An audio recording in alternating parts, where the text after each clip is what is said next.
2008, and the final match is St Helens against Wigan. We're live inside the Millennium Stadium beneath that closed roof.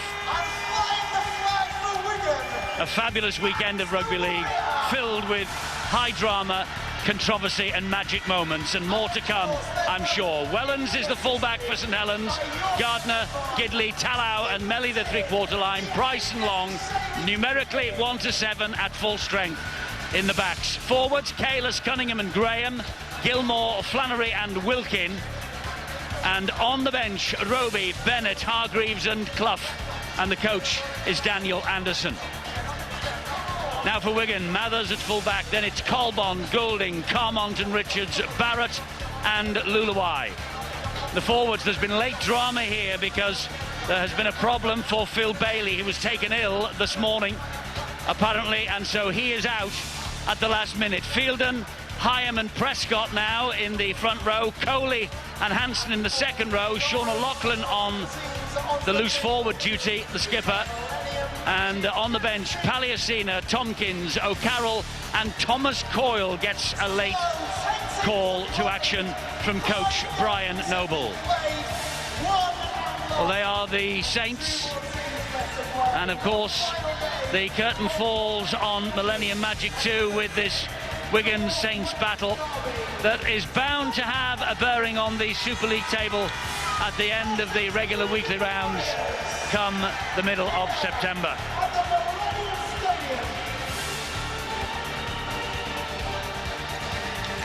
Saints won 46-10 on Good Friday in the showdown with Wigan. A sombre occasion as the crowd paid tribute to the recently departed former Wigan and Saints legend Eric Ashton. Here inside the Millennium Stadium, they come out side by side, and only points difference separates Wigan in 5th from Saints in 3rd after 12 rounds. Wigan went to Leeds and beat the champions on April the 5th, but they've lost the last 2. Home to the Catalan Dragons and at the Bradford Bulls. And their only win in 10 against St Helens since 2005 came at the JJB Stadium last September in the final weekly round of fixtures. They had to win to secure a top 6 finish for the first time in 3 years, and they did, 20 points to 12. Phil Bentham is the man in charge. I hope it's not as controversial as the last 80 minutes, Steve-O, from the referee's point of view. Let's hope so, Eddie. Steve Ganson, never too far away from controversy. And what a finale we are going to have. St Helens versus Wigan, one of the great derbies of rugby league's history. It has been a tremendous weekend. It has, it's been fantastic, and the boot of Pat Richards gets this Saints-Wigan derby underway, and Eddie Gardner with the first run. And Wigan might be weakened with the loss of Phil Bailey at the very last minute. He was taken ill at the team's hotel in Cardiff this morning, I'm told. Hasn't recovered sufficiently, and so Thomas Coyle gets a late call-up.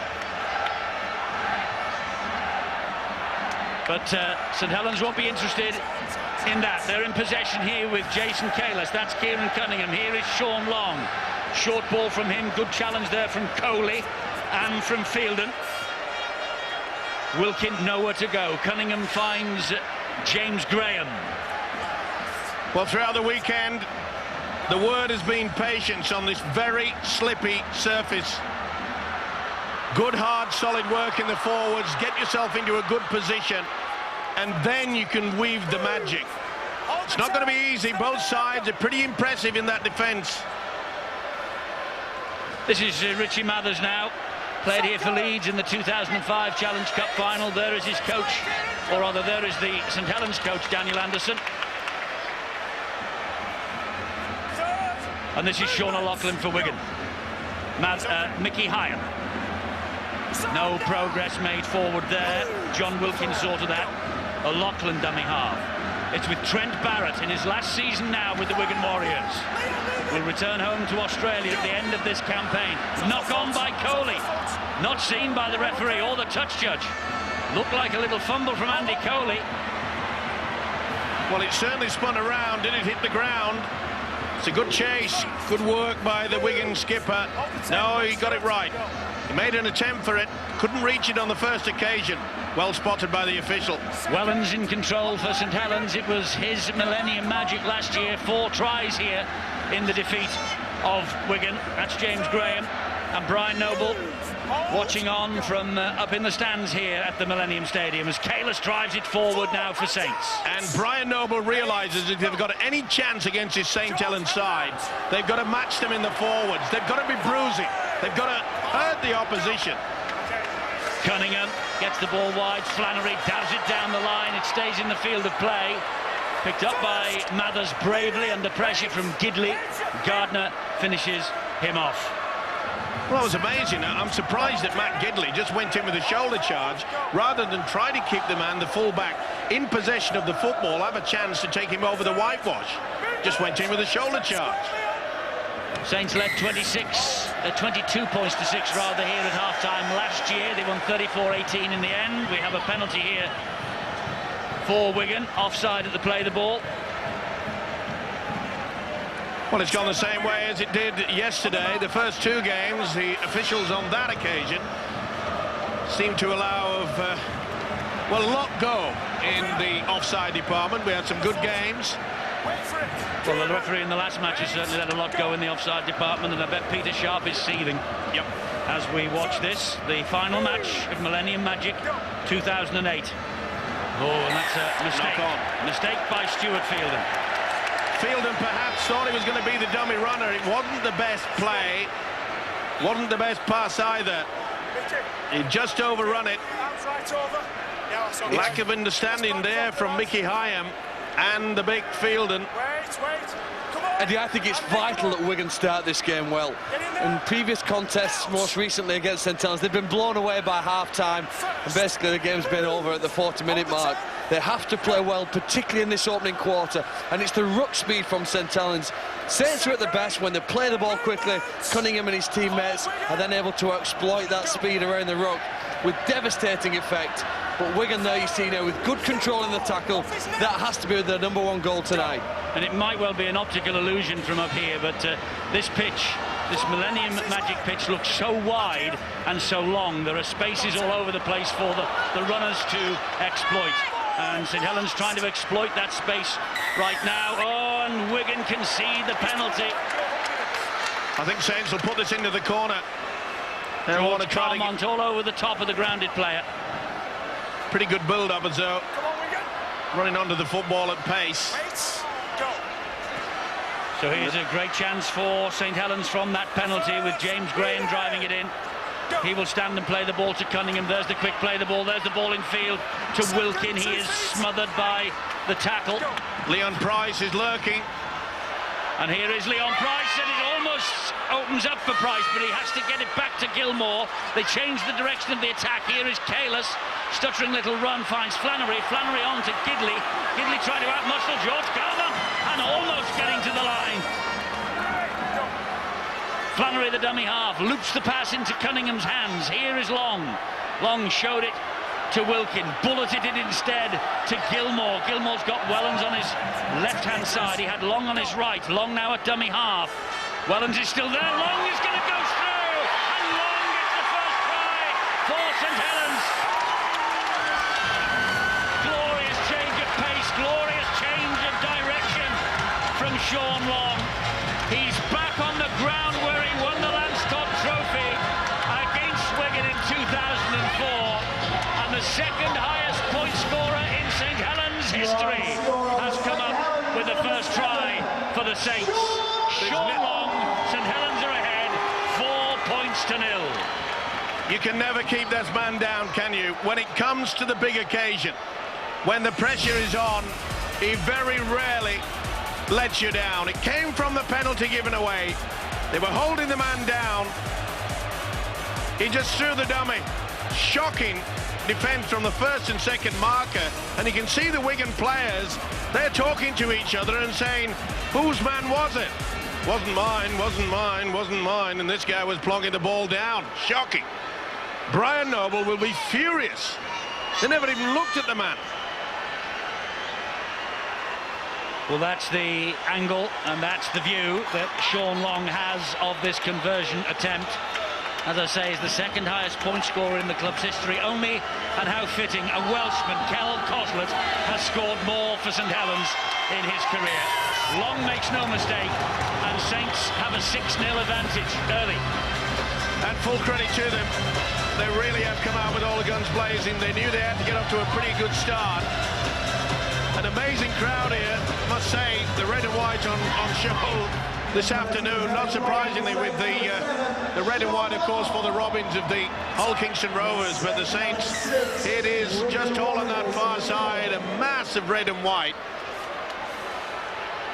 Well, Sean Long has only scored 3 tries this year, 2 of them, remarkably, against Wigan. He just knows when to turn it on, but I think he would have been surprised with the lax defence in and around that play-the-ball area. He stuttered, he threw the dummy and said, hey, there's a huge gap here. As I say, Brian Noble will be furious. He'll have got the message out. Listen, fellas, we've got to work hard. Here is Leon Price to Long and to Gilmore. He got away from the challenge from Goulding, but there were reinforcements there. Brian Noble, he has a 71% coaching win ratio, which is a fantastic return for him personally. But Wigan have not made the top 3 since 2003. He's aiming to rectify that this season. Mathers, the inevitable slip.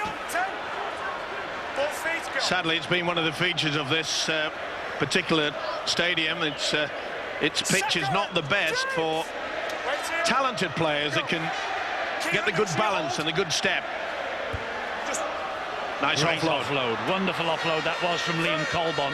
This is Thomas Luluai, like Brent Webb, who we saw yesterday in the colours of Leeds, off to New Zealand tomorrow for the Anzac Test on Friday. Unbelievable, really, that Luluai and Webb are being asked to make that journey.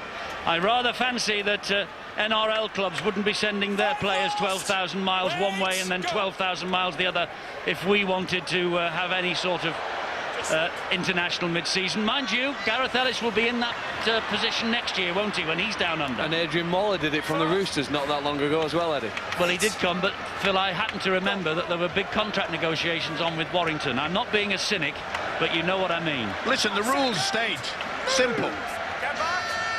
They've got to be released. I think it's desperately unfair on the players, and I'm not worried about the clubs as much, but the players. Listen, to put them through that mid-season is a nonsense. Yes, it is a nonsense, but they should have picked up on that early before they even were selected and said, let's get the international thing sorted out. This is James Graham up the middle for St Helens here in Cardiff.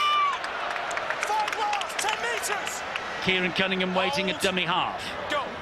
Just inside the Wigan half of the field, and Long off the outside of the boot, cross field, asking Liam Colbon to pick it up, which he does, but Cunningham was there, and Wilkin is there, and Colbon is wrestled to the ground. 10 minutes gone, St Helens ahead by 6 points to 0. Trent Barrett with a long ball, plucked out of the air by Luluai. He gives it further wide. Just shows you St Helens defence. Just shows you the confidence as well, the way that St Helens, that kick goes into one corner. Good run from Luluai, but it goes into one corner, and you know what that does? It gives half your side a chance to relax, because on that far right, in the opposite direction, you don't have to run and chase. Harrison Hansen will play the ball to Mickey Hyam. He finds Trent Barrett. Poor. Not the best kick. Gardner brings it in field to Paul Wellens. Wellens looking to counter-attack. Coley was there to halt the progress.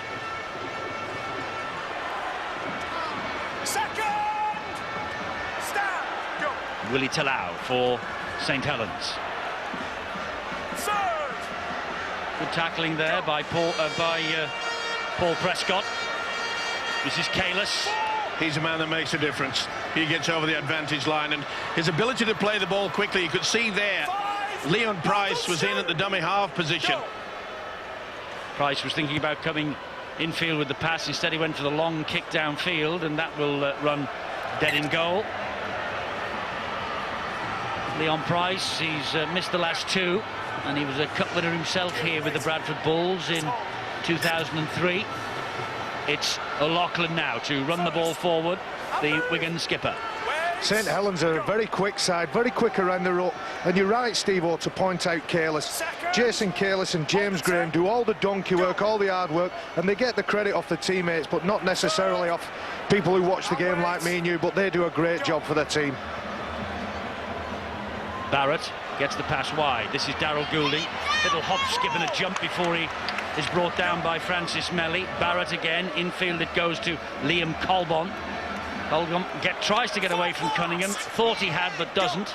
Eddie, some people think that Palliasina's perhaps a liability in defence, but Wigan are the most dangerous when he's on the field, and he's on his way now.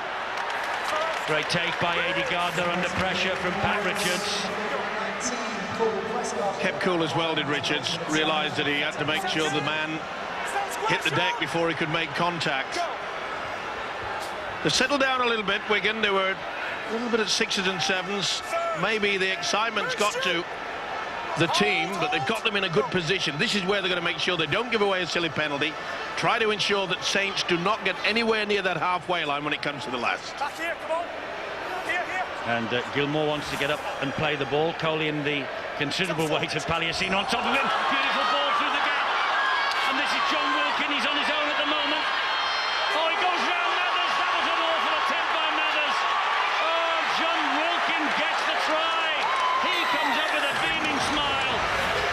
But Richie Mathers won't want to see this attempted tackle again very often. John Wilkin with the try. That's the 50th try of John Wilkin's career. He was a substitute here against Wigan in the 2004 Cup Final. He did play in Millennium Magic last year, but try number 50 of his career for John Wilkin. And what a try it was indeed. Switch on the side there. Kalis, not noted for being a provider. He came at the right moment. Not the best from Mathers. Mathers really should have gone towards him and gone for his legs. If he offloaded, they can't point the finger at the full back. You can when you do this. He can't believe it. Wilkins said, where are they? It doesn't matter. Get out of my way. PWR, that's poor. Not for this guy, though. You got to go for the legs. You do not do things like that. When you're so far out away from the goal line, you just make sure they can't go with the legs. And the legs pump him over.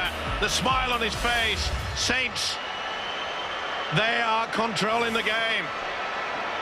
Sean Long, successful with his first, successful with his second, and the roof is being opened. I don't know whether it's to allow a little bit of air in, but there are some remnants of the smoke from the fireworks that greeted these two teams as they came out. And I think they're trying to get rid of that. But it's gone slightly cooler over the last 2 or 3 minutes. And John Wilkin, red hot. Well, he is, yes. You know, whenever the fullback becomes stationary in a game of rugby league, he's always inviting trouble, really. As Wilkin broke through, Mathers just planted his feet, made life so hard for himself. And really now, with a 12-point lead, well, I struggle to see how Wigan can come back, Eddie. Well, it's nothing, Phil. We've only played a quarter of an hour, 12-0. I know what you're saying, that once St Helens sniff a victory and get in front, it's tough to bring them back, but this is a Wigan Saints derby. Anything could happen. Yeah, you're right there. It has changed in the past, but must be a concern for Brian Noble the way that Trent Barrett got sucked in. It was a 2-on-1 to Kalis. As I say, he's not noted for being a provider of the pass, and it was banged straight through Wilkin. It was a huge gap. But isn't it great to see prop forwards passing the ball? They're not just cannon fodder these days, ramping up to run it in as hard as they can. They have to do that at certain stages of the game, but Kalis, Graham, you know, the modern prop forwards, especially for the Saints club, can use the ball and they can use their intelligence as well. And again, John Wilkin, great player, can play in about 3 positions and all of them at world-class ability.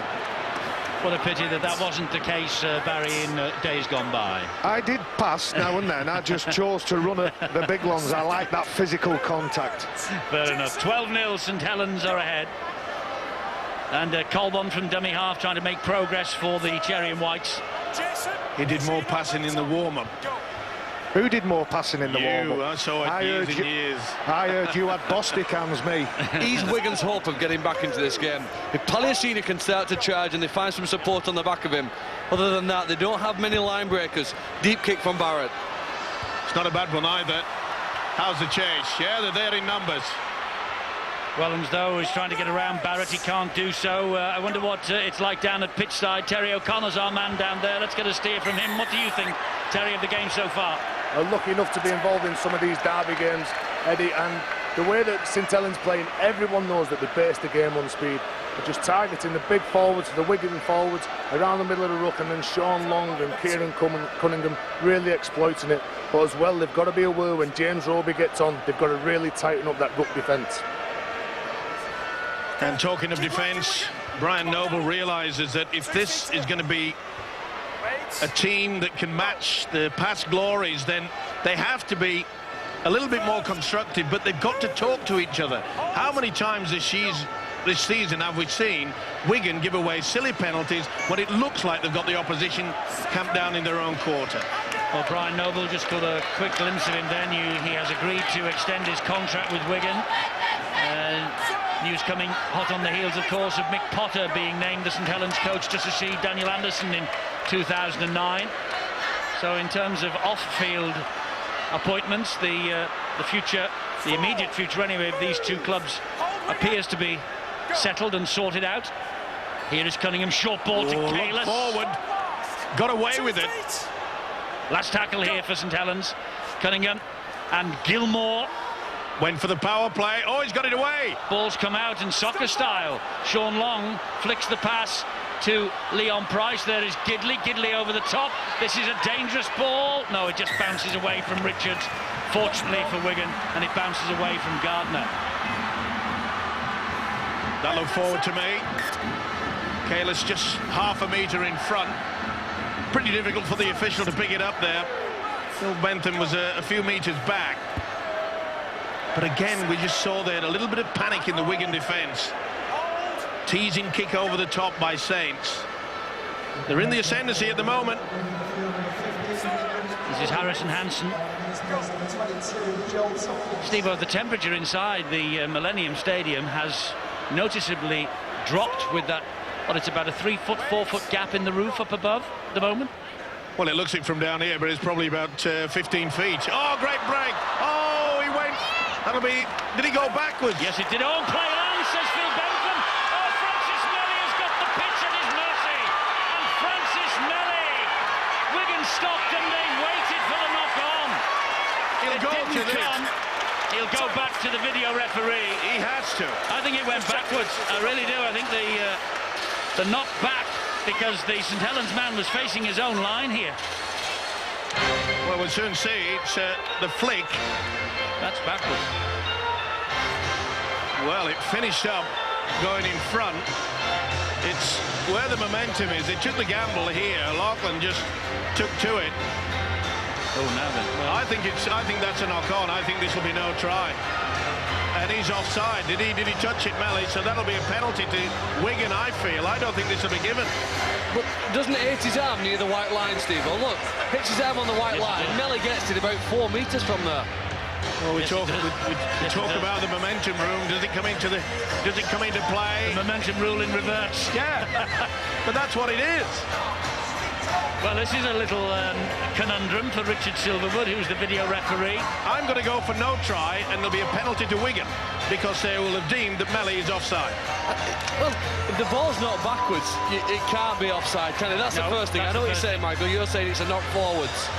Well, if it's classed as a knock-on, it has to have gone forward. But that ball is going backwards. If you look at it, the aerial flight, that ball's going backwards. Did it start out going forward? Then went backwards. Do you mean the on 10 rule? Well, listen, Richard Silverwood's had a good look at it a number of times, and what's his decision? The try. Try is given to St Helens. Wigan stopped. Like the rest of us, Wigan stopped and expected the whistle from Phil Bentham either for the knock-on or, if there was a penalty, for the penalty. It didn't come, and this fella didn't wait and hang around. Francis Melly, in his 70th St Helens appearance, he's added to the try, got in last year's Millennium Magic, and Wigan now in total, and St Helens now in total control. It was a real gamble, wasn't it, there from Sean O'Loughlin, the skipper, and they all stopped. Even Melly, he stopped, looked at the official, And Phil Bentham said, wave the arms, play on. He was just teasing in the end. In and out, in and out. Nothing that Joel Tompkins could do about that. Phil Bentham went straight up to the video referee, Richard Silverwood. Took his time over it. Well, wisely too. I mean, he could have pulled it back and would have been pilloried for doing so. He allowed the play to finish and then let Richard Silverwood have a very good look at the pictures. Well, there are certain people in the media that would have pilloried him. 18-0, Long with the successful conversion. And there it is, that little gap in the roof.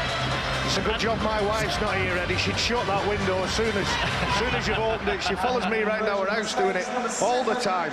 Interestingly, though, do you remember in the whole KR game, Michael Veller, I think, said to Steve Ganson, he pointed to the roof. I think he said to him, get the roof open. Maybe they've heard him. I saw Terry Newton in the Leeds-Bradford game saying the same thing. It's very humid and hard for him to see. When sweat was pouring in his eyes, he was struggling to see the ball. There are merits for keeping the roof closed, which of course makes for a fantastic atmosphere for the crowd inside the stadium. But again, the players would say, let's have the roof open and play in decent conditions. If it's a downpour, let's have the roof closed. But listen, it's Eddie. The vagaries of the weather, isn't it? Listen, Eddie, when the kick-off, when they blow the whistle, you think these players are interested whether the roof's on or off? Yes. They get on with it. Yes. They are, because it makes the ground, they say it's sweat and it's condensation and it's false moisture, and that's why we're seeing everybody slip all the time. Absolutely. Great kick from Long, that. Mathers collects it. Long is the first one to him. Wonderful kick and chase from St Helens. He's up for it, isn't it? Sean Long, you can tell straight away when he threw the dummy and scooted away for the first try. Stay square, go. Barrett fires the pass underneath his own sticks to Luluai. Flicks the ball. Oh, this is a good run. It is George Carmont, and Carmont hacks it forward and says to Pat Richards, have a race. Well, Aidy Gardner's a bit quicker than Richards, and Gardner does really well. Body between the ball and the on-rushing player. Tremendous, not a bad option as though by George Carmont.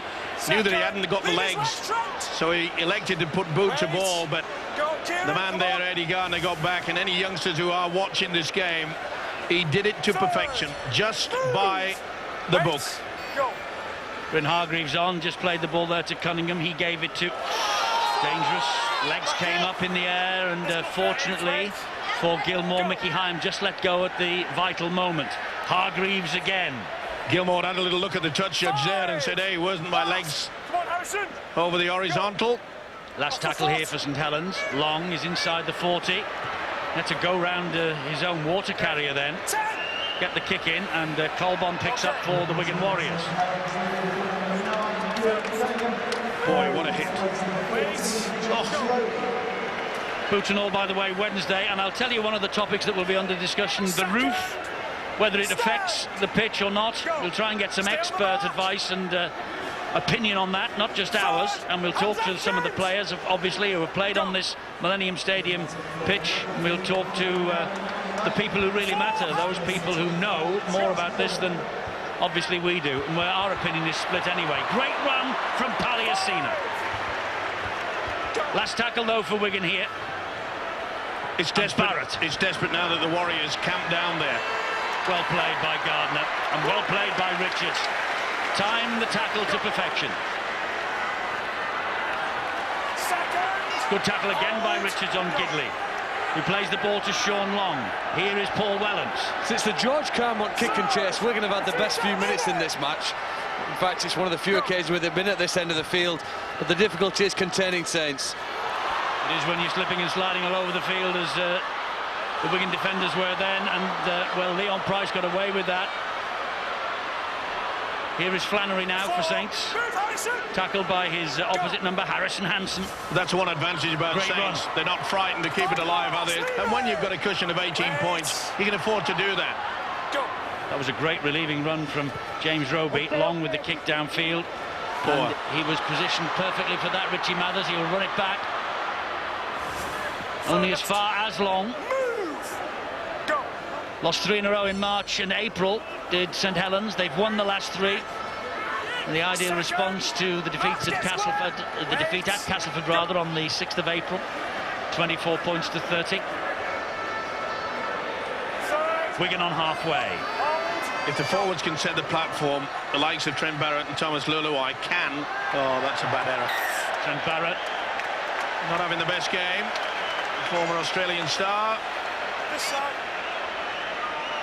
Remember, it was Barrett took his eyes off the football there and was looking to see who was coming towards him. You can't just blame Trent Barrett for that. Thomas Luluai passing, there's a lot of traffic behind that Wigan player, the ball, people getting in the way, and that's the indecision that Wigan have got at the minute through the pressure that a good Saints sides are putting them under.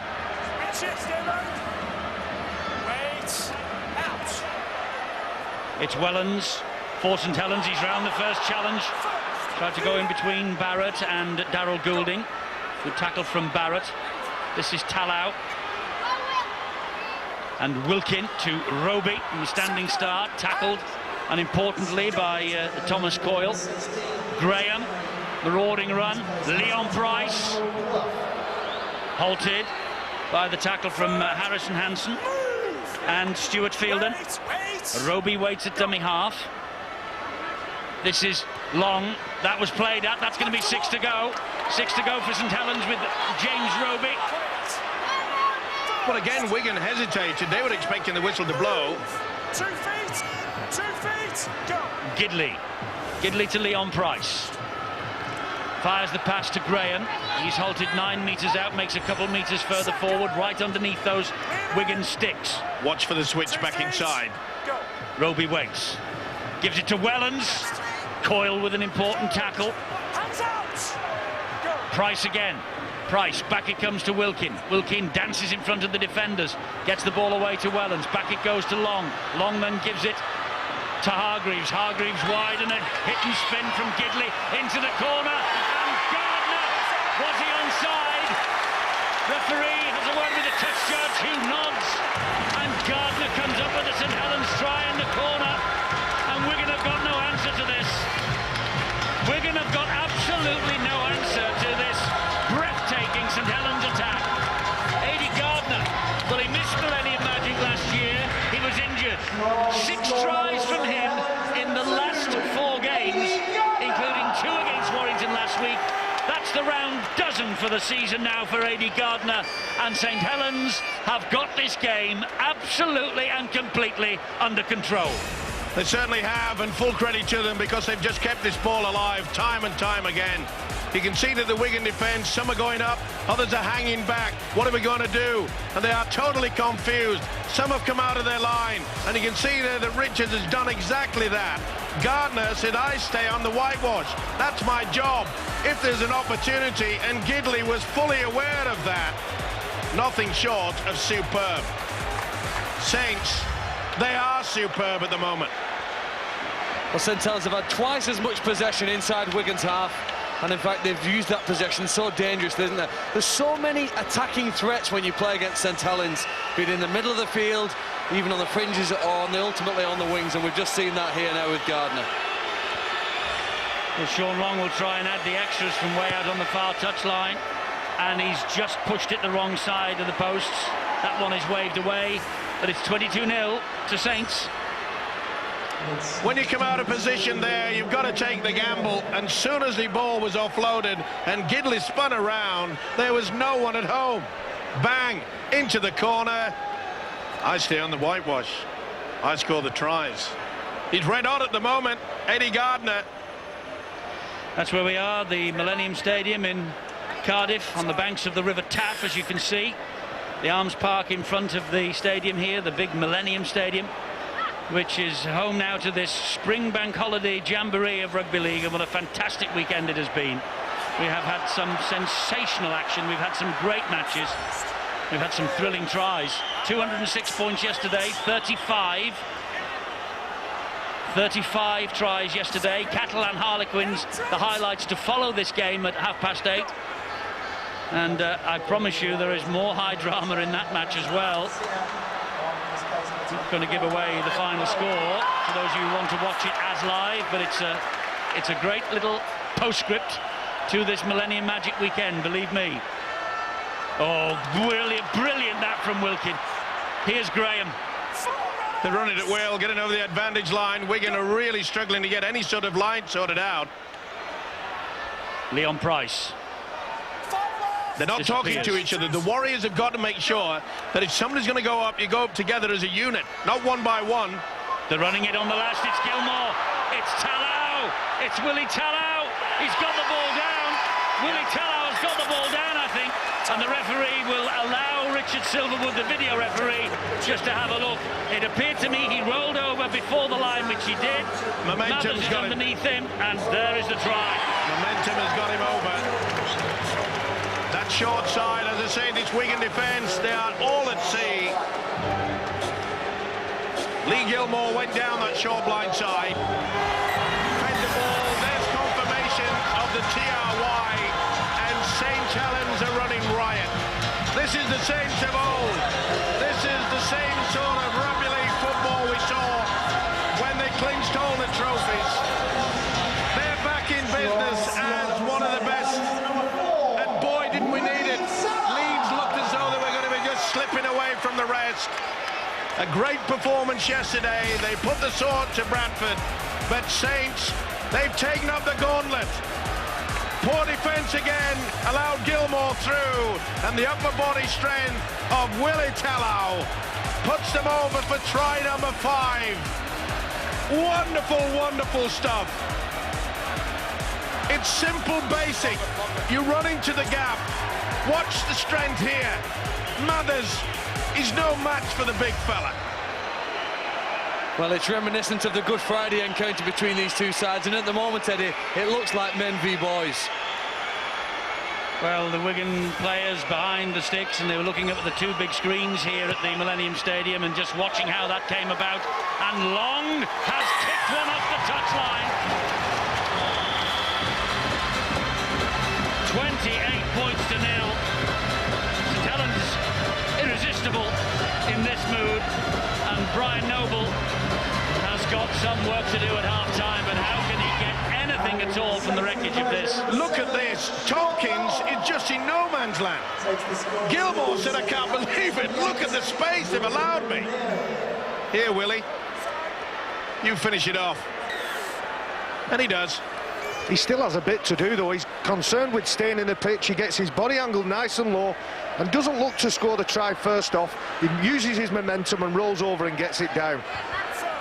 All the teams this weekend made their way down early, and they took up camp in hotels across the city. And without fail, all the teams, well, on Friday, they watched the National League coverage on Sky from the Celtic Crusaders. And yesterday and today, they've been watching what has happened. And here is another try on the way. Long is on the way to the post for St Helens. Second try for Sean Long. And St Helens are just cutting Wigan to shreds. Wigan have no answer to this.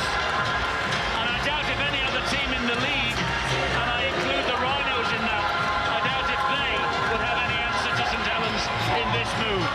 Well, with the greatest respect to the Wigan defence, and of course, it's not as bad as what we are witnessing now. Leeds defence wouldn't have done for the fall for the big 5-card trick as this.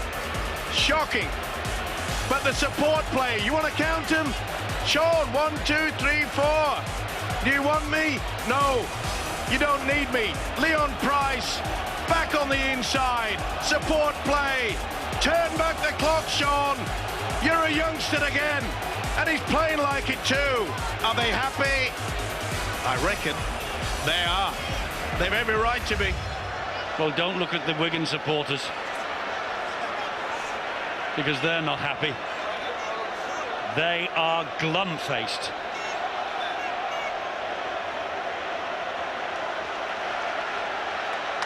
See what I mean? It hurts when you lose like this. It hurts when you are being beaten by your nearest rivals. But the St Helens fans are on their feet. Sean Long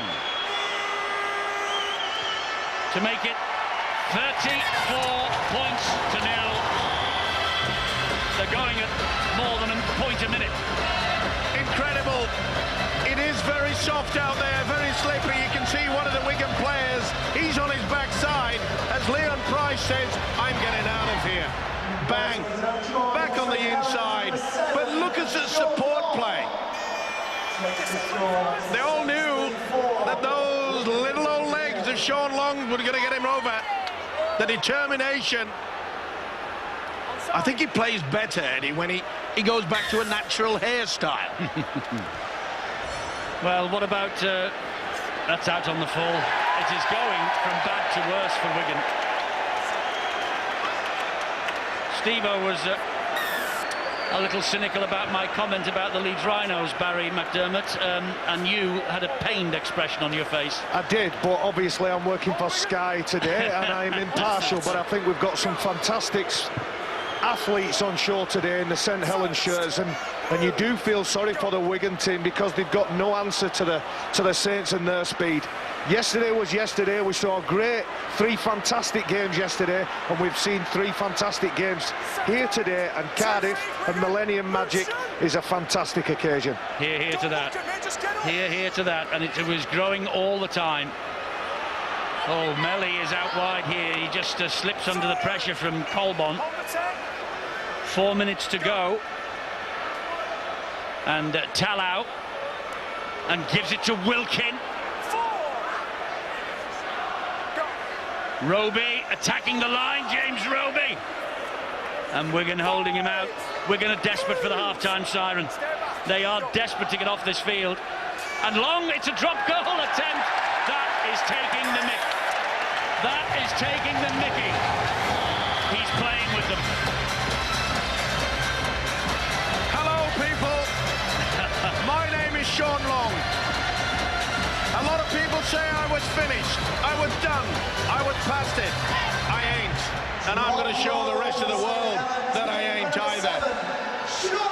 Cheeky, as all halfbacks should be, would be and could be, and I'm telling you now, that is sheer brilliance.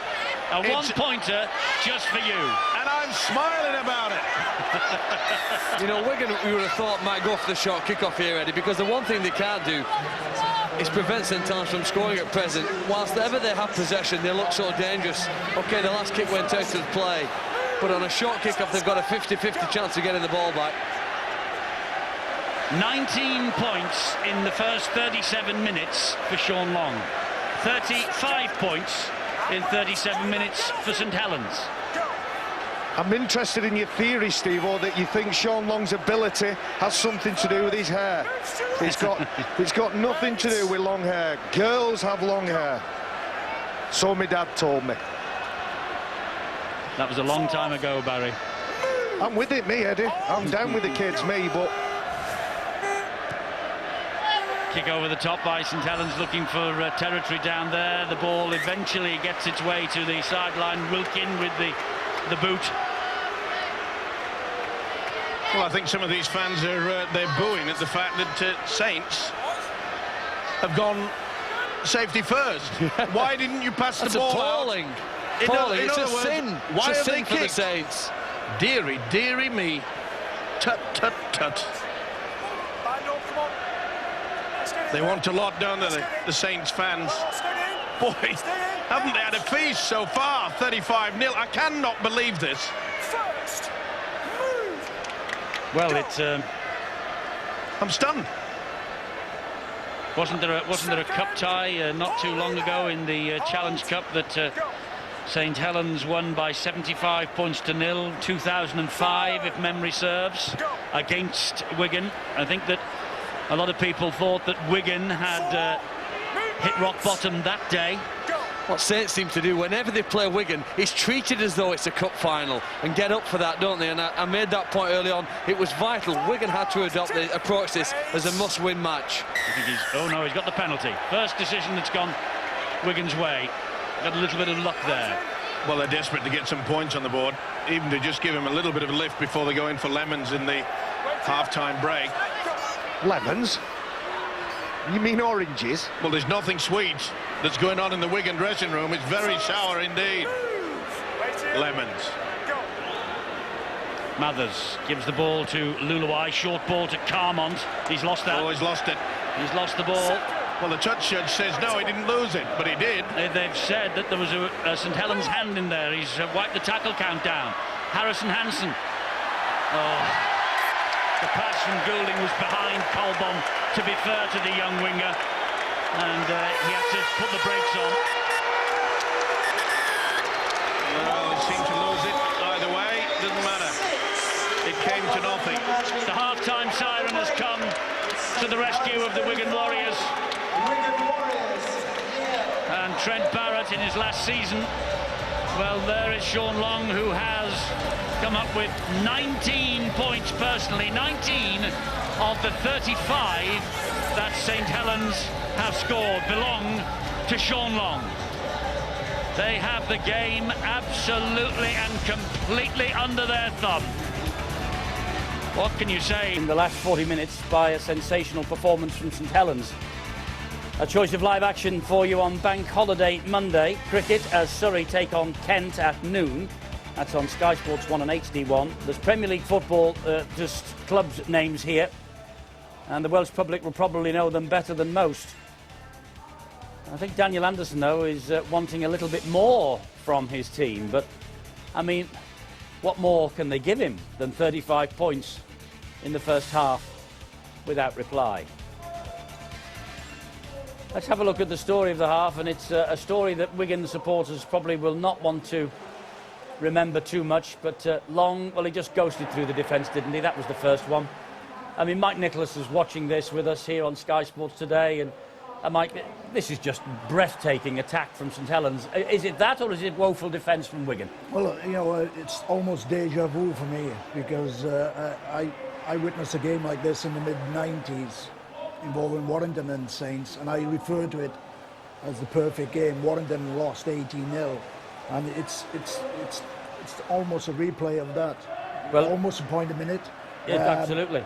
I mean, they're simply irresistible, Saints, when they're in this mood, and they're certainly back with a vengeance, and over the spluttering last couple of games. Indeed so. I mean, look at Wigan, they're just hanging off. And when they do move in for the tackle, St Helens beat them. And a great kick to the corner, and Gardner for the try. You know, you feel sorry, you really do feel sorry for Wigan.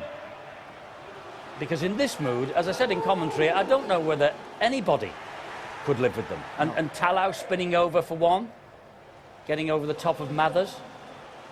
It wasn't over. Worse was to follow. Look at this from Leon Price. How good is he? Even though this surface is a little bit difficult for players to cope with, he has unique balance and he gets the ball away. And Long, well, Sean Long, he is 31 years of age, but as Steve-O said in the commentary, looks like he's back to being a teenager. And then this was just taking the Michael. Yeah, it's a virtuoso performance from Sean Long. It is, absolutely. I'm a big fan of Leon Price. I mean, I know he's in demand from the other code. Let's just hope that we can keep him in the game. You know? Well, exactly so. I mean, put yourself in Brian Noble's shoes now. What do you say to the Wigan Warriors? How do you get them up for the second half? There's no answer to that, actually. I mean, it's just down to personal pride now. Is that it? Just I would say so. You've been outplayed in the first half. Go and show the public and go and show the viewers that you can actually play this game. I mean, all the heritage and tradition of the derbies should make that happen. Well, it should. I mentioned the cup tie that was played 2005. It ended up 75-0 to St Helens. That's the last thing that Wigan want at this stage, isn't it? Yeah, that's correct. Yeah. And it's the last thing the game wants as well. That's true. I mean, but having said that, most of the other games on this weekend, Millennium Weekend, have been very, very close. They have. Well, there was just the one blowout, wasn't there? Yeah, that was Wakefield yesterday against Castleford. Of course, yeah, but nothing. This is unexpected. Well, totally. I mean, St Helens, Wigan, as I say, two of the greatest club names in the business, and everyone who is here now tonight will be expecting a real cut and thrust contest. Do you think? I mean, I know that Phil Bailey was withdrawn very late in the piece. That took us all by surprise. But I don't think even Phil Bailey could have stopped this. No. I thought Trent Barrett had a great season last year, but he certainly looks out of sorts. it's well documented about his wish to return or whatever it is that is happening in the background. But no, I mean, you can't legislate for this. Simple as that. The thing is, that the neutrals who come here, and I'm sure there are neutrals who have got a Welsh accent exactly like yours, they will be enjoying watching this flair and skill from St Helens, won't they? I mean, people thrill to the way the Saints play the game. Yeah, they are the best exponents of the expansive game, and they have been for the last 20 or 30 years. As long as I've played against them. But at least you got a word in for the Warrington supporters who might be watching at home. Some consolation, yeah. Rolling back in time to the days when Mike Nicholas and Warrington really did give St Helens a game. Well, yeah, I remember the times when Warrington used to beat St Helens. You're a bit longer in the tooth than I hope it's going to be reversed next week in the Cup. We'll see. Meanwhile, can Wigan reverse the trend here at the Millennium Stadium? The last act of Millennium Magic, and Brian Noble, well, he just has to be calm, he just has to be cool and collected, and I think he's pointing out now the fact that, look, you're better than this. Go and show the people who are watching at home and who are watching here in the stadium, go and show them that you're not as bad.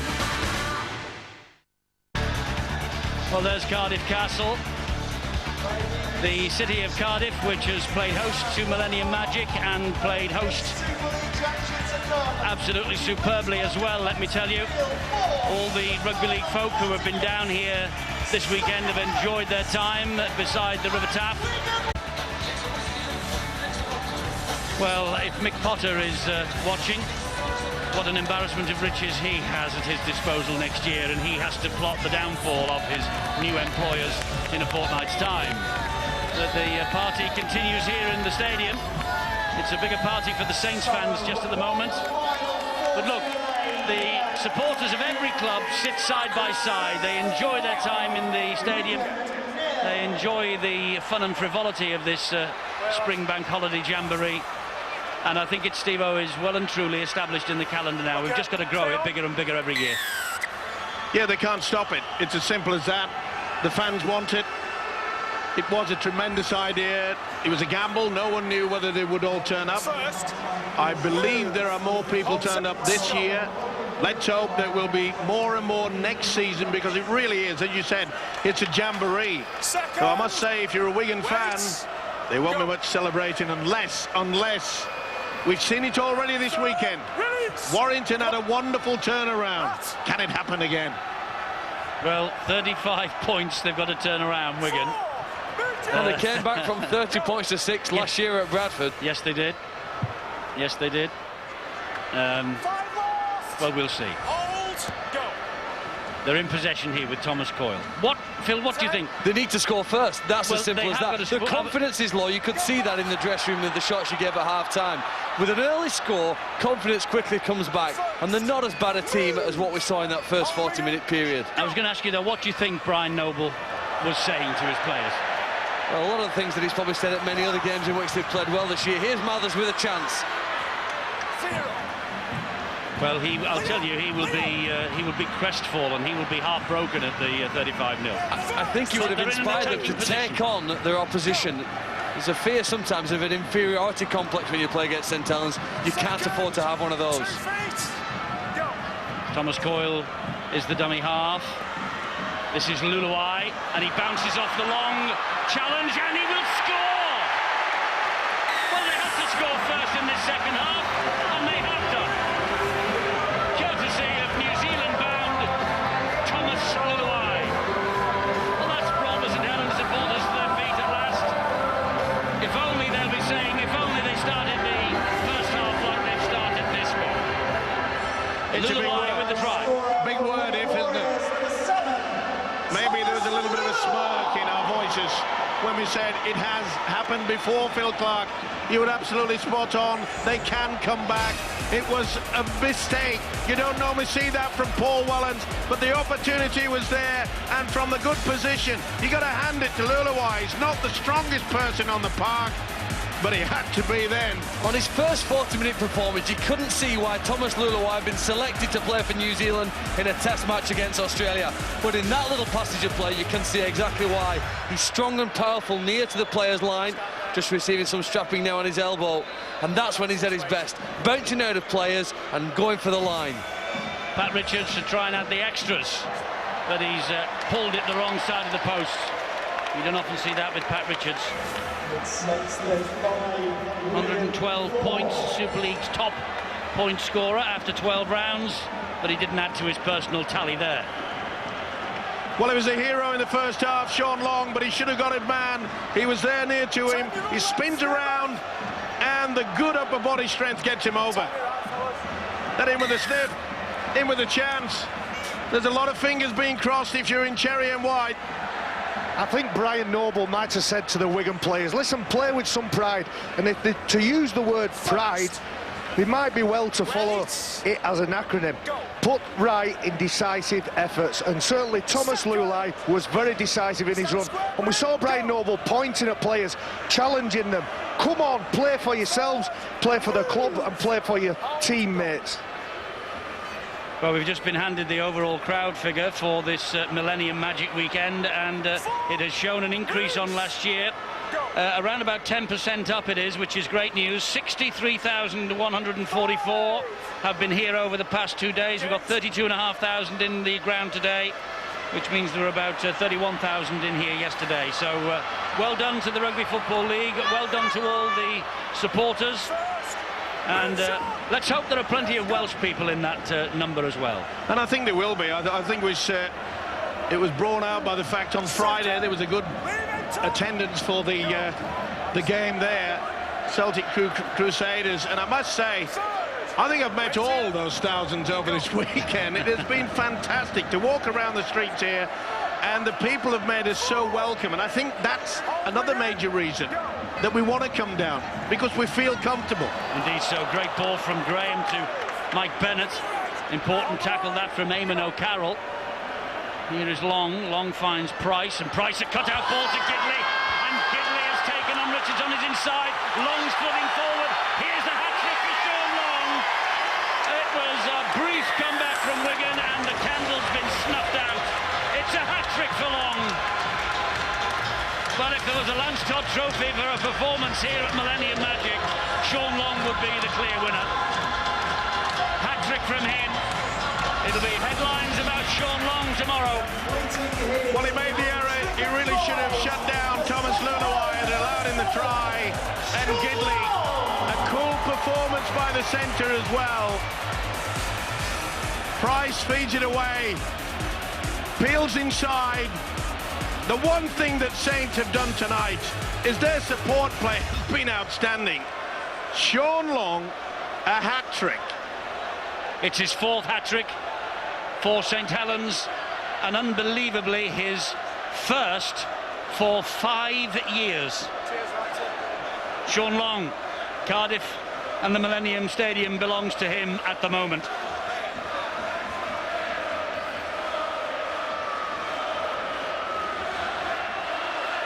Now can he add the extras? That's the angle that he has, the degree of difficulty. He's got 5 from 6 here this evening.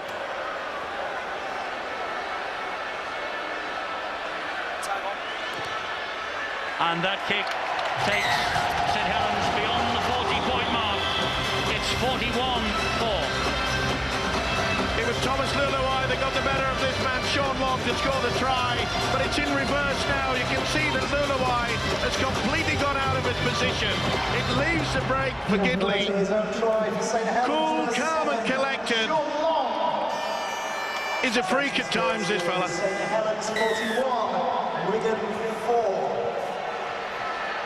He's a freak. When he turns his hand to it, when he wants to be the master, when he wants to be the boss, the king of the castle. 25 points for Sean Long tonight so far. He's the goods. Roby for St Helens. Wigan clamp the ball, and has the ball stolen from him, Roby. It's a penalty to St Helens. Well, they're slowly but surely trying to get back into this game, Wigan. And you see the guy there, Thomas Coyle, that's been involved. Big opportunity for this fella. Well, is that Sean Long's castle that he is the king of? 2 feet here. I'm not so sure about the real estate in this part of the world. It'd be a long trip to training if he lived there. Just talking about hat-tricks, Steve-O, did you ever score a hat-trick? I was only born in 1981, so I wasn't fortunate enough to watch you play.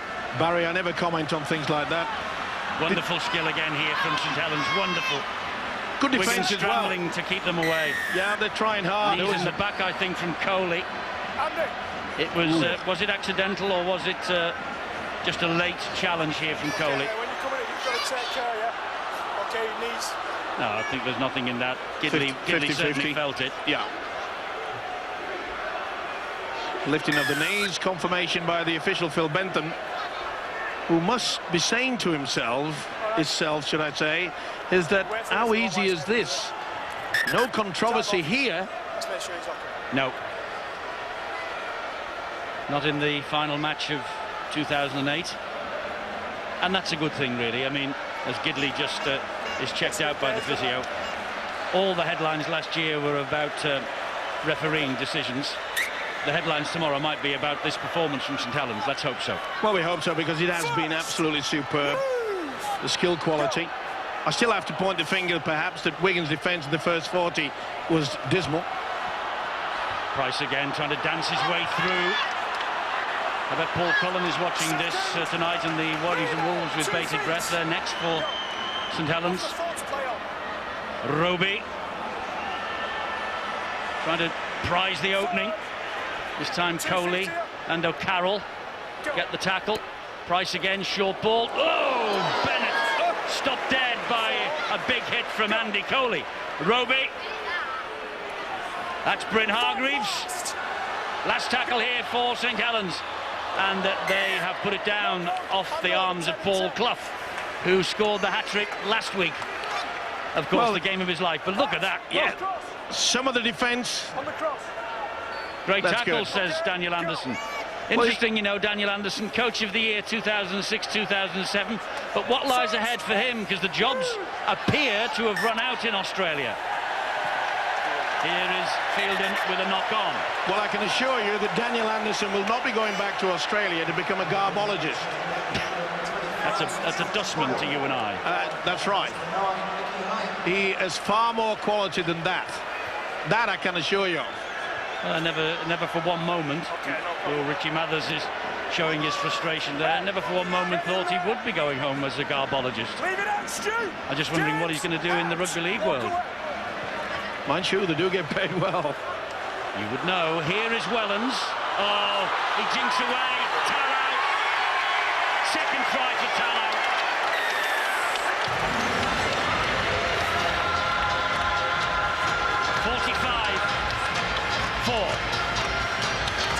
Wigan look absolutely shell-shocked. It was a very brief response when they scored the try from Thomas Luluai. Willie Tallow has just come up with yet another St Helens four-pointer.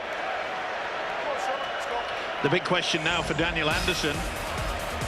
There's a squeeze where Phelan lost possession, and from the resultant scrum, simple basic dummy runners, two men going for that, not the best from Darryl Goulding. The nice step from Wellens allows Mr. Tallow to cross the line yet again.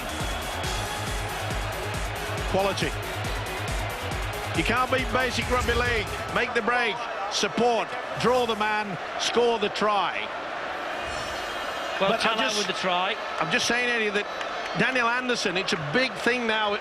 Who's he going to replace? Who's he going to rest? Is he going to rest some of his players? You imagine trying to send the message out to Sean Long and saying, you're coming off? I know what the answer would be. You've got no chance. Well, it will be interesting. Long has missed. And they are booing him, the St Helens supporters. Wigan fans are heading for the exit. Not too many of them, to be fair, but the walk has begun. The long way home. Let's hear from Terry O'Connor on the sideline, because Terry, a wee while ago now, what, 10 minutes or so, you were earwigging at the doors of both dressing rooms. Yeah, I was earwigging what they were saying, and St Helens said that's the best 40 minutes that they've played this year, and they just want to keep the pressure onto the middle of the pitch, tiring the big blokes out. And the Wigan side, they just said, you've got to have some self-belief and some desire. You lads were naming some words up there, but it's built no pressure whatsoever. They're challenging them to run harder than the opposition and come up with a big 40 minutes. In fact, Eddie, I'm even sat next to a Wigan fan who's asked me if Steve-O can put a Wigan shirt on. No, I don't think they make them that big, Terry. Here is Lee Gilmore. I think it's lifeboat time for Wigan, isn't it? Yeah. It's literally been every man for himself, because I watched when they conceded that try. There were 13 individuals stood behind the try line. They've stopped meeting collectively and having word together. It simply is, put your lifeboat on, and do the best you can. Put your life... How do you wear a lifeboat, Phil? Which arm does that... Have you seen the size of some of these players? Yeah. Well, this will actually... there are some Wigan supporters, obviously, we've just seen, a few of them anyway, heading for the exit. There are plenty still in the stadium here. But this will sting, won't it? For any Wigan supporter, this hurts. And it does. Nobody likes to lose, and it really has been a thrashing. Here they come, though, with Barrett. With some individual performances, perhaps you've got to look at yourself and feel confident. Say, OK, the game's gone west, but I can try to impress upon my coach, Brian Noble. O'Loughlin goes wide and finds Darryl Goulding. That's the turnover. They went for the power play. Did they lose the plot, or was that... The latter. The latter, or the... I haven't said anything else. Choice of one.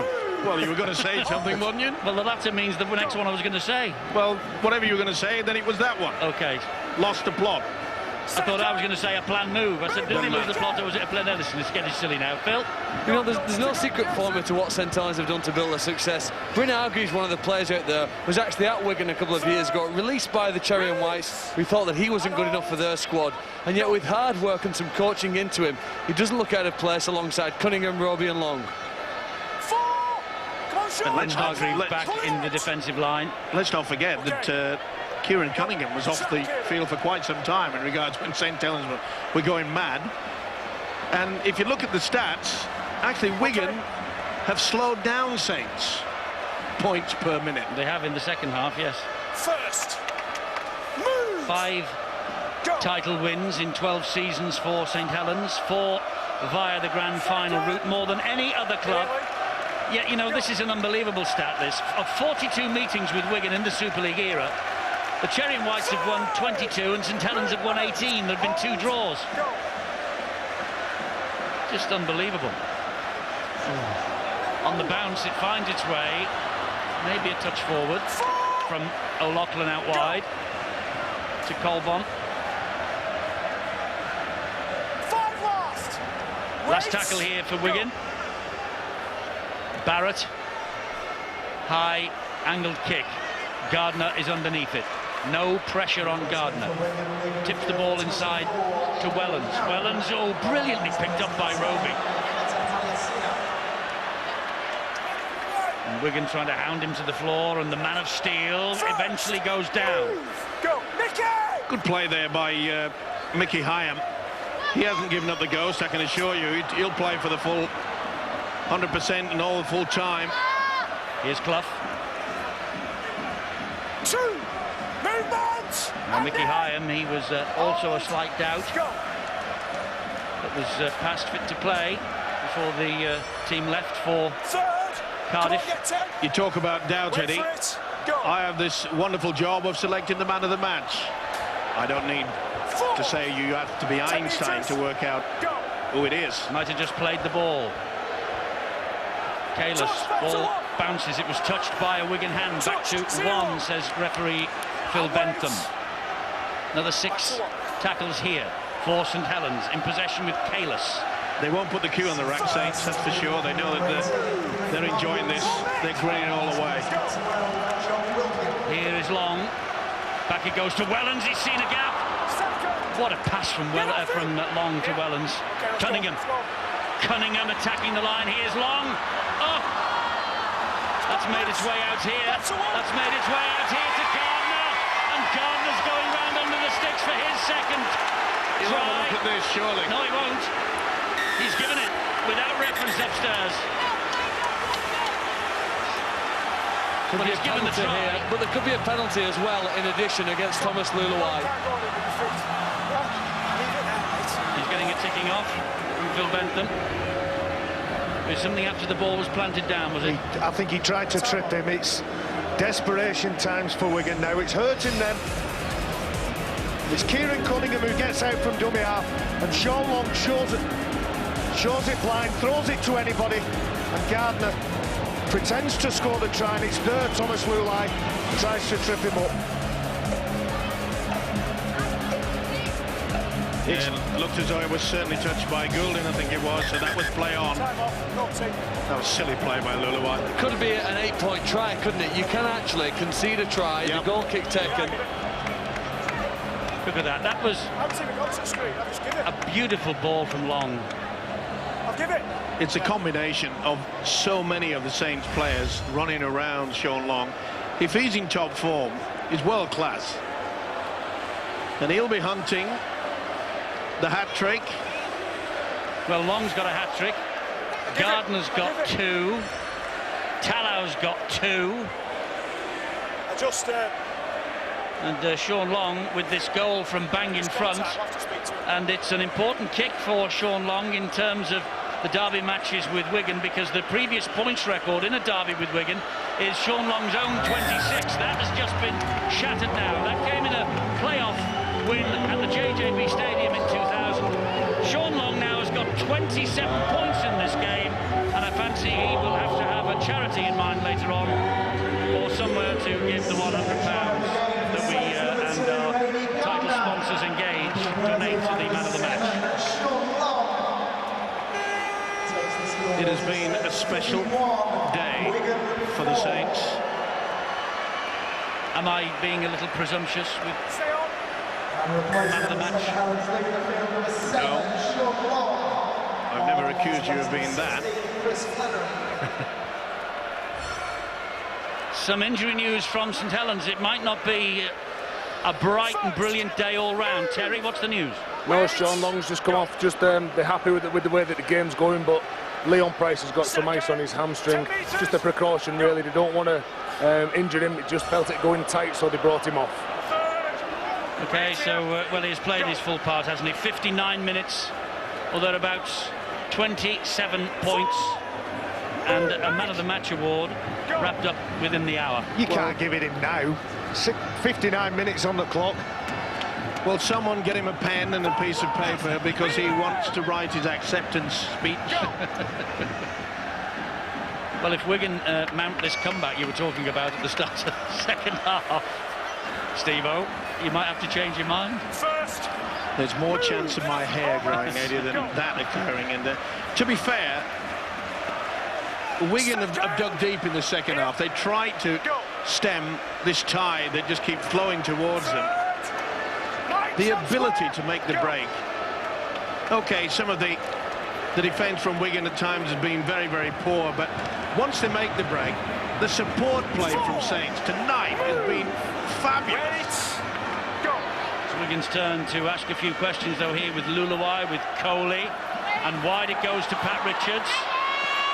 4 St Helens jerseys, though, hunting him down, offering him only the touchline. He had to come in and take the tackle. Luluai infield to Barrett. This is the last kick to the corner, and Colbon. It was very well done by Gardner, and it's a goal line dropout. Good kick from Barrett. Or was it Francis Melly? It was. Very good kick from Trent Barrett. One of the few things that has been positive from him tonight. Yeah, it was Francis Melly, obviously. Yep. And did well. He hasn't set Superliga light this year as he did in 2007, Trent Barrett, has he?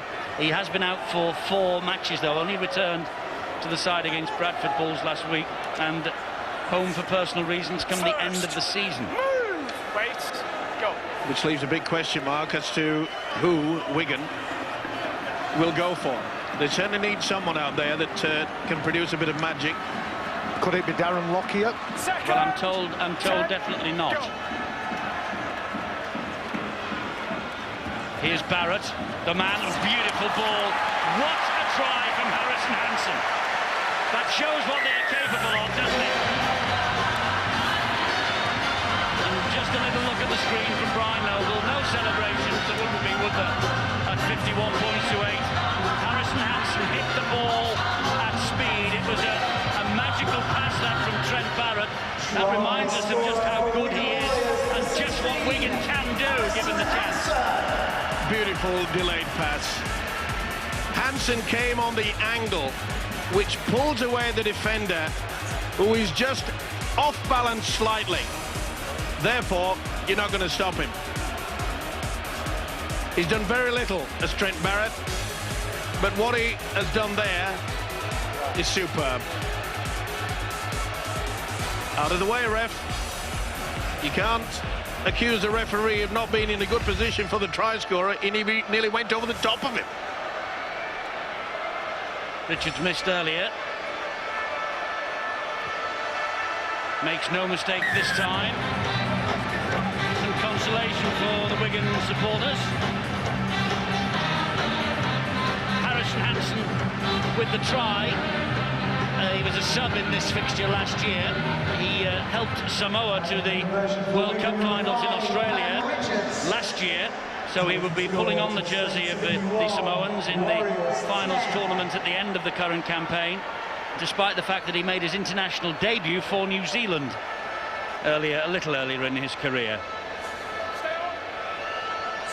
63 minutes of the match gone.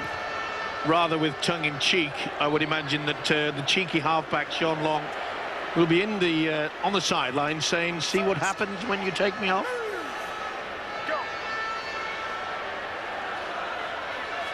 Coley bumps off Gardner, flicks it up then to Richards, and Gardner, yes, he picked up a bad knock there. It was a very strong run from Coley. Here is Carmont, short ball, Luluai jogging his way back now, Gardner. The other big miss for Wigan today, of course, is Gareth Hock, out of the match, suspended. It's often underestimated what people like Gareth Hock bring, and we watch him and we get frustrated with him when he loses his temper, but his passion rubs off on his teammates, and we are critical of Wigan here because Saints have been so dominant, but they won't give up. They've got pride beneath their shirts. Well, that's the second occasion that Wigan have gone for the power play, and to be fair to them, it's all a matter of trying to squeeze over for another try, just make the scoreline respectable. Highlights at 8:30 of Catalan against Harlequins, the match that started all the fun here at the Millennium Stadium today, and it's a tremendous contest as well. It was, so don't miss that. We've got about 40 minutes or so. We're on air for an hour or so after this match finishes. Go. This is Paul Clough. Eamon McManus is the St Helens chairman. He will be very proud. That ball ricocheting off and into the arms of Luluai. Thomas Luluai, high stepping, high kicking. Eventually they get him down, Talau and Melly. I think he just broke the record for side steps. I think he did. In one run. Darryl Goulding goes down. Luluai in at dummy half. Barrett pops it up to Harrison Hansen, the combination that drew the try not long ago. I know the coach, Daniel Anderson, he will get the message out. Do not let Wigan score again. Luluai, it's a new game. Just that. It's a new game. 0-0, that'll be the message. It's Barrett again. And Pat Richards was looking for the ball to be fed out wide to him, but Gardner was there to sort that particular threat out. This is Wellens. It was his Cardiff last year when he got 4 tries in this corresponding fixture. He's been somewhat overshadowed tonight by the half-back. Will he bring Long back on? Few going home. Not necessarily all of them Wigan supporters. Rare mistake, and Cunningham. On the 10. Welsh international, of course, Kieran Cunningham. His 400th start tonight for St Helens. That's an amazing effort. It is. Unbelievable. Played for Wales 11 times in his illustrious career. The only one club man in all 13 Super League seasons. Fantastic servant. Barrett just stumbled as he collected that. 2 feet. Calmed. 10 metres away. Luluai.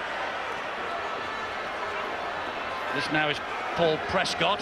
Ball comes back out to Trent Barrett again. Here is Carmont once more.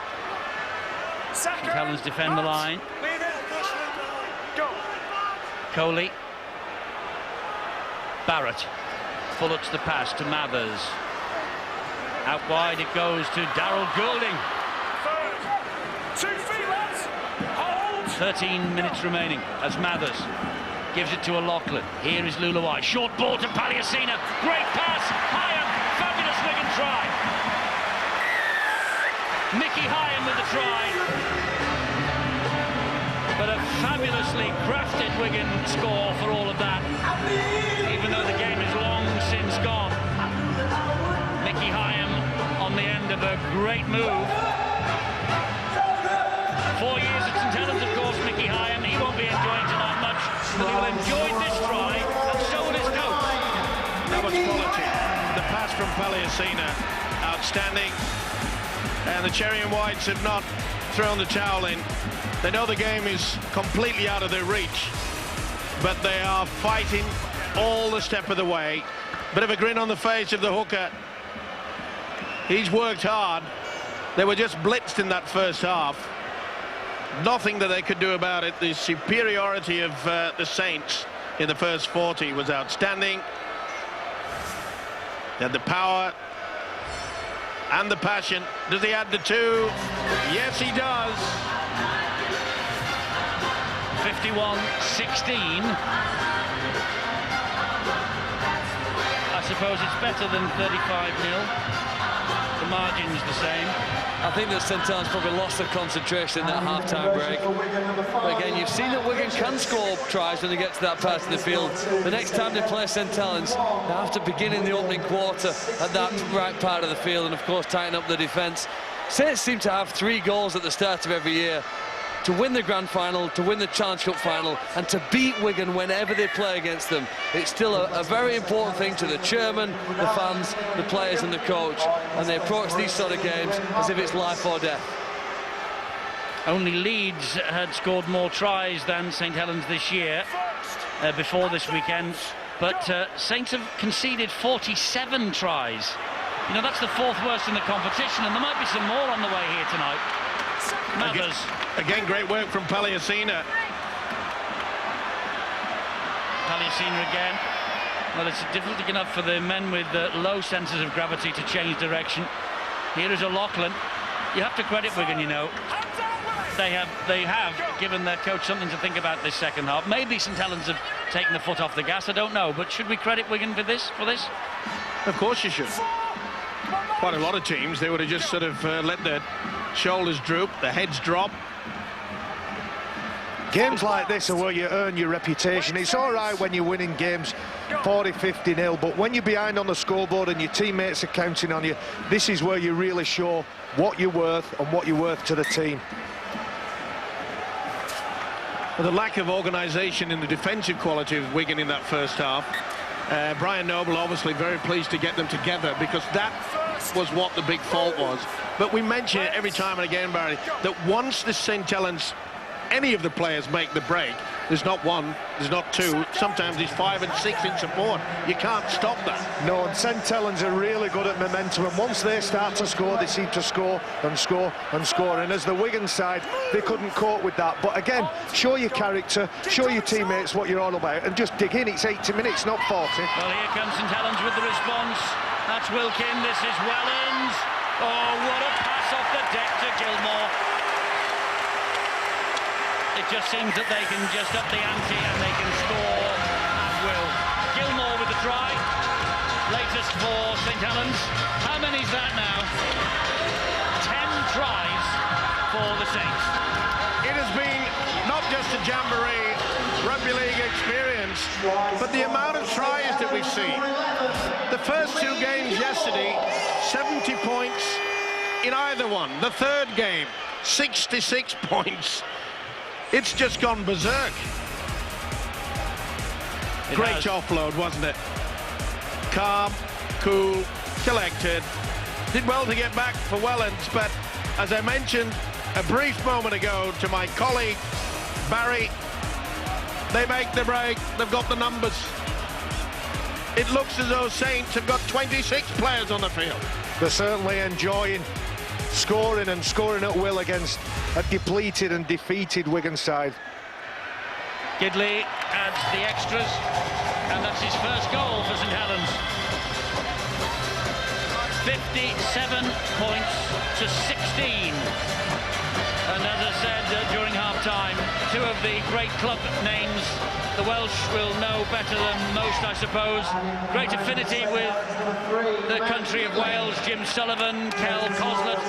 They are all-time points record holders for both of these clubs. Sullivan of Wigan, Coslet of St Helens. Great tradition, great history. And I've spoken to quite a few people actually from the valleys here today who are sporting jerseys of both of these clubs. Well, let's get an overview of this Millennium Magic weekend, because Bill has got Nigel Wood, Chief Executive of the Rugby Football League, with him. Eddie, the RFL staff, the Engage staff as well, have been working really hard over the weekend to make this a success. You must be delighted, Nigel, with the way it's turned out. 5,000 increase on last year's aggregate attendance. Yes, 5,000 up, Bill. It's been another terrific weekend. It's a tribute to the supporters that have turned up and to the players that have participated on the field, and of course to all the staff behind the scenes that have worked so hard.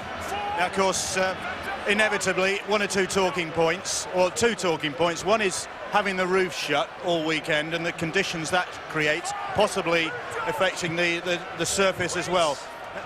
How do you feel about that? Do you think having the roof shut is the best policy? Well, it's a 50-50 call. There are obviously there are advantages with having the roof closed. You can protect yourself against the weather. It can affect the ground conditions. The clubs were told in advance that the roof would be shut, and they were asked to make their own arrangements with the suds and the footwear, and on the whole it's worked reasonably well. Now, but because probably of the success of this, there are inevitably rumours about other cities, Edinburgh, Dublin, wanting a piece of the action. What's the word on that? Well, we've certainly had interest from a number of cities across the United Kingdom. I think you only have to look at today to look at the enjoyment on people's faces, the scenes in the town beforehand in the city, the scenes around the stadium today. It's been a terrific, terrific weekend, a real tribute to the supporters of Rugby League, and it's not a surprise that there's interest from other cities across the United Kingdom. It's a nice position to be in. Well, it certainly is, and we're very lucky there. As I say, it's a tribute to everybody who's been involved. Well, thanks very much indeed, Nigel. Congratulations on another great weekend. We've all enjoyed it. Thank you very much. Yes, we have. It's been well run, it's been well organised, it's been a delight to be here. And we've got the last 5 minutes now. This time last year, the last 5 minutes produced absolute mayhem. I don't think we're going to get quite the same drama here tonight. Just the last thing on the roof, and Nigel Wood said that the teams had been told about the roof. Why don't they ask the teams, why don't they ask them whether they prefer it shut or open? Just a suggestion. Well, I think the most important factor is that we look towards the fans and see that their comfort is correct, and they've been rewarded, the Rugby Football League, with an increase from last year, and that in itself says that it's another great success. The fans, so often, they've been cheated over the years. The facilities for many, many years at the grounds were certainly not up to scratch. You can't say that about this stadium, nor some of the other stadiums that over the years we have introduced to Rugby League. This is a top stadium, Steve-O, and I think the great thing about it is that all the pubs, all the bars, all the restaurants are all within 5 minutes walking distance. And I'm very pleased to say that Barry has done some great research over the last 2 days in that department. We have 4 minutes of Millennium Magic 2008 to go. Can Wigan just send their supporters home with, well, a slight smile on their face? Here is Mickey Hyam. Now it is with Paul Prescott. Here we go, James. Go. Hyam again. Looks for the runner. He was there. It was Joel Tompkins. Move. Hold sense. Go. Hyam, Luluai, Barrett. Good tackling by Paul Clough. Last tackle here for Wigan with Coley, with Barrett. Kick across field. Well claimed by Melly. And he's away. Well, he's not. And they're not.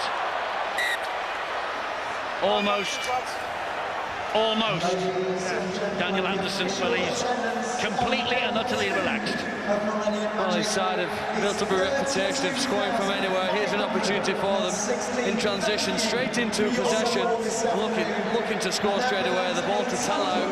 Well, unluckily that he did take it in, but it's great to see the way they play. So Wigan finishing the game on the front foot with Trent Barrett. Tackled there by Bennett and Clough. Here is Hyam, driving from Eamon O'Carroll. 2 feet. The Irish international with the bleached blonde hair. It's now with Luluai.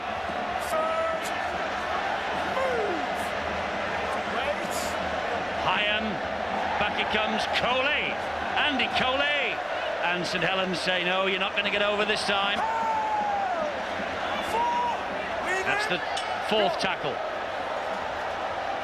Here's Luluai. Now Barrett. Good ball to Tompkins. Over the top. Colbon had to just wait. And Melly was on him in a flash. Goulding and dummy half. Tompkins again. Oh, Graham. Well, you'd think it was 7-6. James Graham, and they didn't like it. Wigan, they did not like the tackle. Well, it got onto Tompkins almost as instantly as he caught the ball, wrapped him up. There's no way he could get the ball free. I think Graham feels as though the elbow's been pushed underneath the throat into the jaw. Bang, tries to bump him off. That's the strength of Graham. Surely destined for the World Cup later this year. I think Tompkins has just seen James Graham out the corner of his eye and just tried to protect himself. It's a great spot from James Graham, though. I'm a big fan of tackles like that. I like to see the impact and the collision. It's the turnover. After all of that, the referee and touch judge had a debate. Roby, Kalis. First. Move. Wait. Go. Roby again. Hargreaves. Second. Last minute of Millennium Magic 2008. It's Roby. Graham. Wilkin. That was knocked out by Luluai. Harrison Hansen, I beg your pardon. Was it? Well, it gives St Helens one last chance perhaps to be the final scorers in this match. The crowd attempting to do a Millennium Wave. I hate that. Absolutely hate it. I think it shows maybe it's a sign of their enjoyment in the event, Eddie. Well, you know, you come from a different point of view, don't you? I know, yeah, well, let them do it after the players have gone. Everyone goes home then. Well, they can do a wave and then they go. Gray. Gidley. Out to Flannery. St Helens looking to finish it in the best possible manner. Carmont wrestles him to the ground. Tackle not completed. Here is Paul Clough. Seconds counting down to the final siren. There it is. A big win for St Helens to round off the Cardiff weekend. Daniel Anderson leaves the scene. It's only worth 2 competition points, of course, but in terms of local bragging rights, a 57-16 victory is absolutely massive.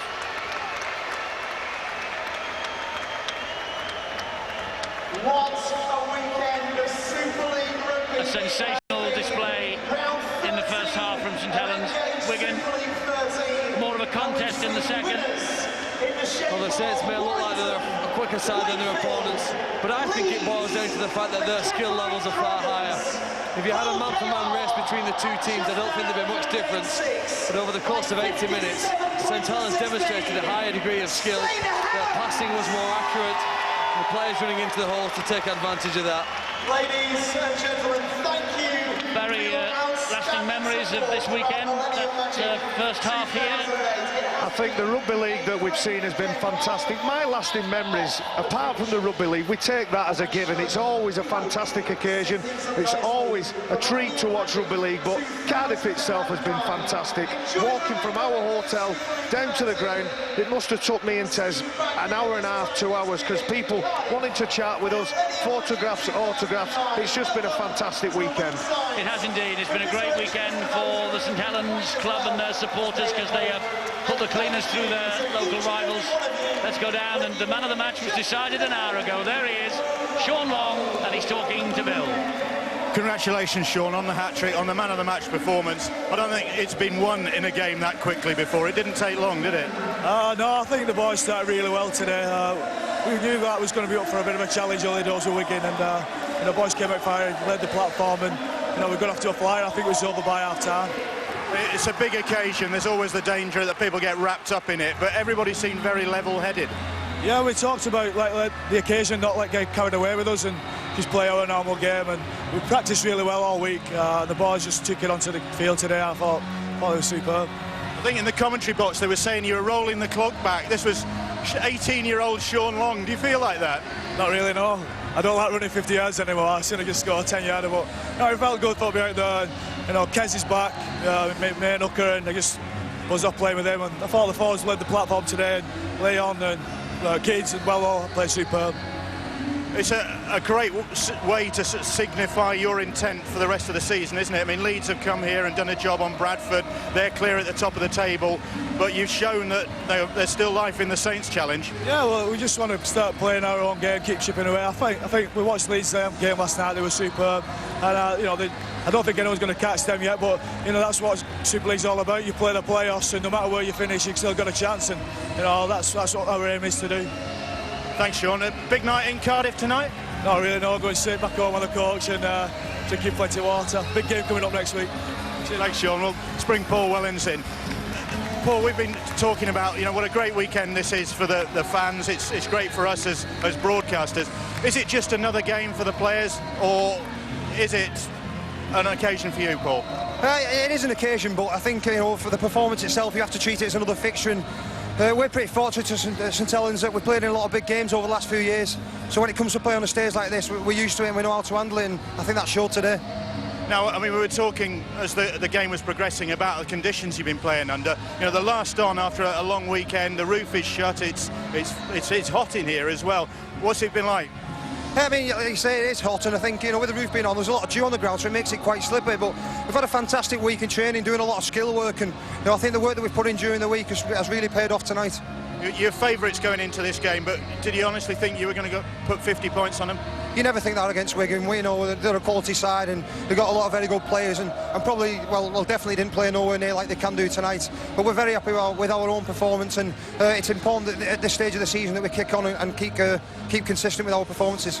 Thanks very much. Well done. Pleasure. Cheers. Well, they are all on the way home now, and the St Helens fans will go home with a lighter heart than the Wiganers, that is for sure. That's the end of Millennium Magic, but not the end of the action as far as you're concerned watching at home, because coming up in a few minutes' time we have the highlights of Game 1 here today between the Catalan Dragons and Harlequins. But those pubs, restaurants, bars that we've been talking about during the course of the game, they will be doing some brisk business now as not players but supporters drown their sorrows or celebrate their successes. And St Helens 57 points to 16 winners against the Wigan Warriors, and Sean Long 27 points for him personally, and that's a new record in the derbies. He held the record himself with 26 points before this match here. 57-16. I think a lot of people expected St Helens to win, but I don't think any of us expected that the margin of victory would be quite that big. But it was a game that was all wrapped up by half-time, when the Saints led by 35 points to nil. Steve-O and I have made our way down here to the studio, and Mike Nicholas is waiting for us, and he reminded us at half-time that Warrington once upon a time used to do that to St Helens. But, I mean, how would you view the second half? Was that the fact that St Helens just said, well, the game's won, we're off the accelerator, we're thinking about the future, or did Wigan really show a little bit of pride and commitment? Yeah, it looked that way, that Saints had, like you said, taken the foot off the gas, but also I thought Wigan never threw, to be fair to their credit, never threw the towel in, you know. So they managed to salvage something from it.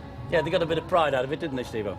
Yeah, I think they had to as well. You know, we saw the look on the face of Brian Noble. He was saying to his players, look, we're not really that bad. There was some talent out there, and at least they tried in the second half. But when you find a Saints outfit that's so red hot like this, every time they were making the break, there wasn't one, there wasn't just two, there was 4 and 5 players. And when you've got a support player like that, and it all came about, Sean Long started it off very early in the piece, and you just got a funny feeling that Saints were on fire. And if Wigan didn't get their defence sorted out, they were looking down the barrel of a real big hiding. And that is how it turned out to be, because their defence in the first half, Brian Noble will be furious.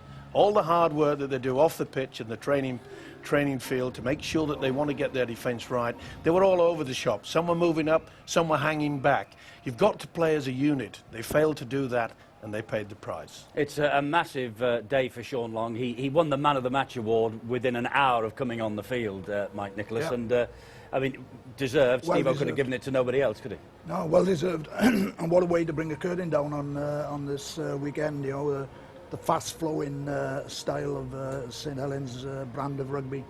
So all they need now is a nice new stadium to go that befits a champion. Well, exactly. That's the whole point, isn't it? And we, of course, on Boots and All, we are concentrating on all the licence applications. St Helens, this team, deserve a stadium of quality to play in. I know Eamon McManus quite well, and he's striving really hard to make this happen. And like I said, you know, a team of this quality. They should be playing in a world-class stadium, shouldn't they? But the fans deserve it as well. Well, they do. That's the most important factor. Okay, yeah, they've got a champion side. They're doing all of the things that are right.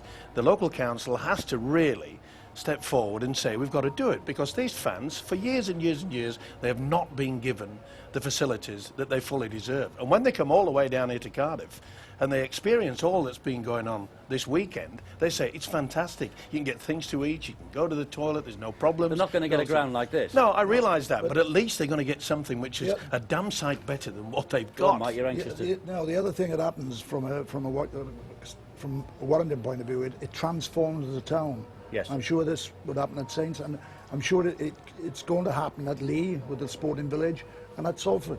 It can only be better for the game. Oh, absolutely, and better for the towns in which the game is played. Well, this time last year there was one name on everybody's lips, and that was Steve Ganson, the referee. Thank the Lord, Steve-O, that tonight we are talking about a player, and a player who has bedazzled us at the end of Millennium Magic, and his name is Sean Long. Yeah, without a doubt. And you know, I had a funny feeling that was going to happen, because yesterday, Lee Briers and Danny Brough, they were the stars. But this guy said, I am not finished as an international. The solo ones to start with was superb, but watch the ability to support the man with the football. As we said, not the best defence from Wigan, but they were there in numbers. Not one break, but all the breaks, they were there. His little legs just got him over it, and he wanted the hat-trick badly. And he got it. Gidley, the break out wide. Is he there? Come on, Sean. Little legs went over. Absolutely fantastic. And it's... This is the first half now, Steve-O, and this is a drop goal. I think that was... cheeky. Half-backs have to be cheeky. The piece that's missing there is the control he had when he side-footed it back. Yeah, but it was almost dismissive of the opposition, wasn't it? Unbelievable. Look, he treated them there almost with contempt. Listen, star players have that cruel streak running through them. They do not care about what people think about them. They can be quiet sometimes, and we've seen that. Sean Long hasn't had a great season, especially early in the piece. I also thought there were similarities in the support that, from the Leeds team and the Saints team when they broke. Okay, if they both played in that sort of form, it would be fantastic. It would. Well, that's a grand final that everybody probably wants to see again. but they didn't all play at that one level last year, did they? Leeds did to St Helens what St Helens have done to Wigan today. So they both come to Old Trafford in October, top of the form. Who's going to win? Depends on the injuries, Eddie. You can't foresee so far in the future. You just cannot see. The one thing that I will guarantee, it'll be a cracker. It'll be a cracking game. I'd like to see it, but there are also 10 other clubs that would like to be there as well. Absolutely. But we had that grand final last year, and it didn't. Yeah, I don't think it'll be the heavy defeat of last year. You don't think so? No. Okay. And you're not going to say who's going to win it? No. He's got a few friends in St Helens and a few friends in Leeds, I think, who he doesn't want to upset. Okay, well, look... No, it'll just be a great game. Oh, it will. Well, depending on getting it, Absolutely. Do you know, I thought he was going to come off the fence there. Just for one moment, I thought he was going to do it. Listen, I've got to get us to a break because we have the highlights of the Catalan Dragons and Harlequins to follow. The roof is opening. And that is a debate that will rumble on for the next 12 months, whether this roof should be open or closed for Millennium Magic. I like it with it closed, I must say personally, because it keeps and generates a fantastic atmosphere inside the stadium. I think also it would be better for the players. Whether it's better for the supporters, and as Steve-O says, they have an important